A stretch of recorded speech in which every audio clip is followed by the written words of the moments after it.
someone still around.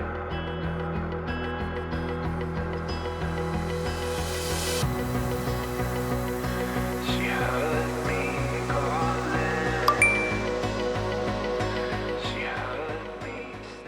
इस message का मेरे पास कोई जवाब नहीं था, क्योंकि पिछले 3 या 4 हफ्तों से मैंने कोई भी वीडियो अपलोड नहीं किया। और बंदा ठीक ही कह रहा है कि 3-4 हफ्ते से जब वीडियो नहीं डालोगे तो लोगों को तो लगेगा तुम कहाँ गायब हो गए हो, कहाँ नहीं। क्योंकि मैं बहुत ज़्यादा लेज़ी हुआ था। लेज़ी से मुराद ये कि मैं कोई भी काम जो है ना ढंग से नहीं कर रहा हूँ।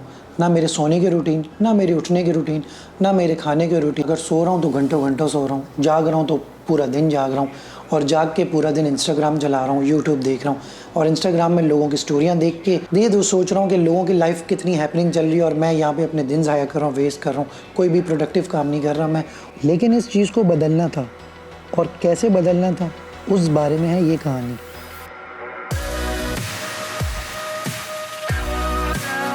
तो सबसे पहले उस चीज़ को ठीक करना पड़ेगा जो सबसे पहले ख़राब हुई, और वो थी मेरी रूटीन। मैंने कोई काम कभी भी टाइम पे नहीं किया। इसके लिए मैंने टू डू लिस्ट बनाई। उसमें सबसे पहली चीज़ जो लिखी थी वो था जल्दी उठना। ये मेरी लाइफ का सबसे मुश्किल काम था। पहले दिन मैं फ़ेल हुआ, क्योंकि बुरी आदत इतनी आसानी से नहीं जाती, उसको टाइम लगता है, और ये इतना आसान भी नहीं था। लेकिन मैं इतनी जल्दी हार मानने वाला नहीं था।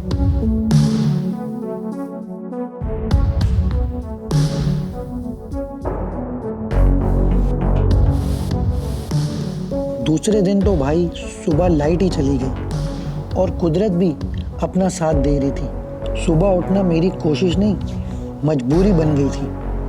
और इसी तरह पूरे 1 हफ्ते सुबह जल्दी उठने की कोशिश जारी रखी। साथ साथ इस रूटीन में मैंने मॉर्निंग वॉक ऐड कर लिया, और देखते ही देखते कब ये मॉर्निंग वॉक रनिंग में बदल गई, और कब इंस्टाग्राम की सुबह से मैं अपनी सुबह जीने लगा, पता भी नहीं चला। और कुछ काम आसान थे, लेकिन उनको मुश्किल बनाना ज़रूरी था। तो मैंने रिमोट एक जगह छुपा दिया और रिमोट के सेल दूसरी जगह छुपा दिया, और ऐसा छुपाया कि अब मुझे नया रिमोट ख़रीदना पड़ गया। ये छोटी छोटी चीज़ें मेरी ज़िंदगी बदल रही थी। मुझे वक्त की कदर होने लगी थी, और ये चीज़ मुझ में औरों को दिख रही थी। ये सब चीज़ें मुझे अचीवमेंट से कम नहीं लग रही थी। और क्यों नहीं, जो आदत मुझे ख़त्म कर रही थी, उन आदतों को ख़त्म करके एक नए सुमेर की कहानी लिखी जा रही थी। मुझे चलना मुश्किल लगता था, अब दौड़ने में मज़ा आ रहा था।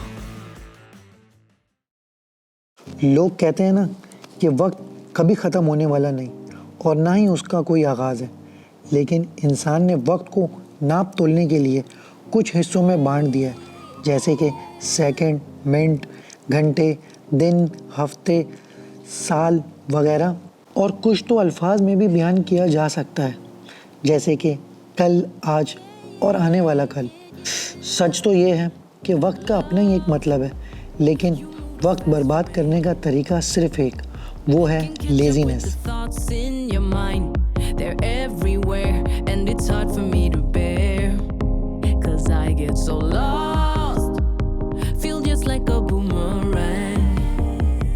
Cause you change your plans every day.